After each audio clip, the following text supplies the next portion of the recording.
Yeah, hi there. My name is Rob Rouse. I'm one of the members at Frinton Free, and it's my privilege to bring you a thought for the day.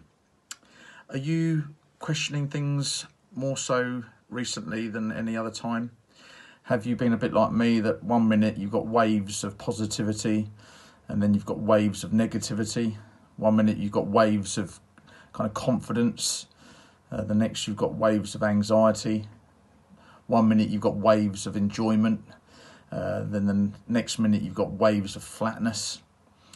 Sometimes you've got those waves of can-do attitude, and then others you've just got waves of things just seem impossible. And I'm not sure whether that's just the sign of the times, whether it's exaggerated under the current conditions, or we've just got a little bit more time to think about it. But I was going through some devotional notes just the last few days, and it was a nice one about chapter 6 in John's Gospel about the loaves of bread and fish, and Jesus posed the question, almost an impossible question, to Philip: where shall we buy bread for these people to eat? I should imagine Philip seemed quite startled and was like, oh my goodness, what am I going to do? Or what suggestion might I make? And he probably indicated that sort of mindset that we could all probably sympathise with. We look at the situation, think of how to solve it in human terms, and lament at our lack of resources. There isn't enough money, not enough time or people with insufficient means.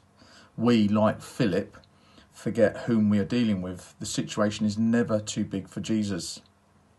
He's not bound by our resources. In fact, if we had sufficient means, he probably would choose to work with someone else.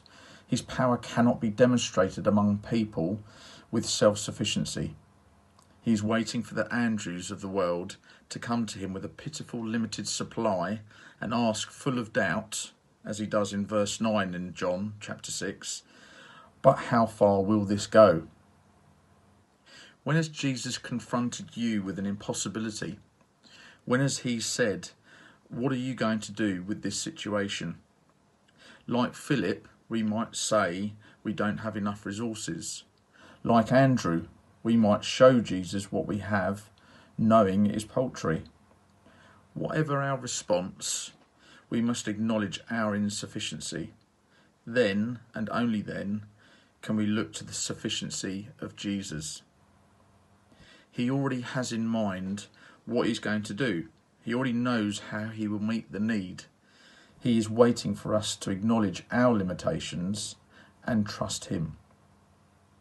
Pray you can acknowledge your limitations this day and trust in him.